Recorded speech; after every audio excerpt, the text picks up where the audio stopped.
we will take the necessary action. But we need our support. That soon when you hear us banning and tell Kenya we ban people from operating from all the road reserves, of course we'll give people due notice. But if you hear us tell the road agency, and especially Kenya National Highway Authority, to reclaim its road reserve and to make sure that nobody is operating immediately under the road, also let us receive your support. Because if we receive support of the people of Kenya, we will avert the situation. This is not a normal road accident. You know, this is not the kind of normal road accident where you say the matatu was unroadworthy, the police allowed unroadworthy vehicle to pass, or, you know, as people say, the car, you know, somebody was bribed, that's why enforcement was not done. This is not that kind of a normal kind of an accident. This is actually a disaster that has occurred as a result of an accident that perhaps could not have been too catastrophic, happening in an area where there is high operation of people. There is a rule in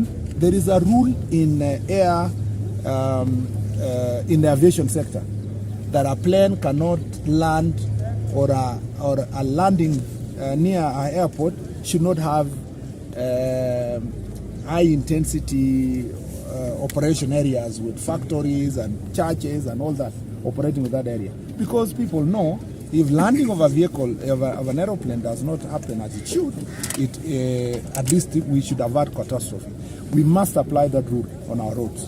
We cannot have that number of people operating just next to high traffic and high risk vehicles plying our roads. I really need your support as the people of Kenya, because I will take the bold step. Yeah, some people will run for court orders. It's okay. I will also approach the same court, and we need the support of our courts on those decisions. And also, some people will try to resist it. I see people saying they are not going to test for driver. Why? Let's discuss the cost of testing. But you can't tell me, if you are a qualified driver, you can't tell me you are not going to take a test. Why? Because if you have been driving over 10 years, you are experienced. The test should be, nothing. What we are going to do is to make sure that those drivers are not going to be tested in a language that makes it difficult for them to communicate. You can test in Kiswahili, you can test in whatever language you want to test, but we want to make sure that all the drivers that are on our roads have been tested. We are going to roll out also testing of motor vehicles inspection, and we want to make sure that we roll out the motor vehicle inspection, and the program is in place. We've already announced that the NTSA will make sure that all motor vehicles flying in our routes are also inspected. We must partner also under EAC to test and inspect vehicles that are international in nature. So we must find a way to make the point we are trying to make here is that when it comes to the motor vehicle inspection, we will need a big support from the East Africa community. This vehicle is Rwandese. The responsibility of its roadworthiness is not in our country. By East African laws, its roadworthiness is determined by the country of registration, which is Rwanda in this case.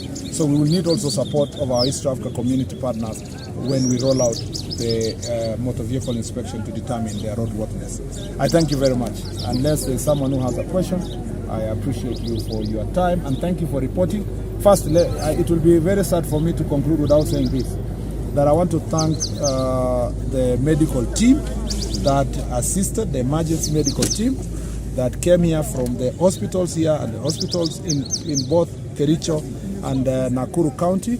I want to thank the Red Cross for their selfless sacrifice in every disaster that has happened in this country, including this one. I want to thank the national government agencies, the county commissioners, the police, the National Transport Authority, Safety Authority from my ministry, that is NTSA. I want to thank all of you. I want to thank Kenya for their response. I want to thank the governors of both counties. Governor Susan was in continuous consultation with us, and actually when I called her, she acted and got us a friend who brought this crane that assisted also in the process. And Governor of Kericho was here. I want to thank my friend here, Honorable Member of Parliament here, and the MCA for actually being here throughout and being among the first people to respond and react to this situation. This kind of partnership is the only way we'll be able to resolve problems when we have such situations.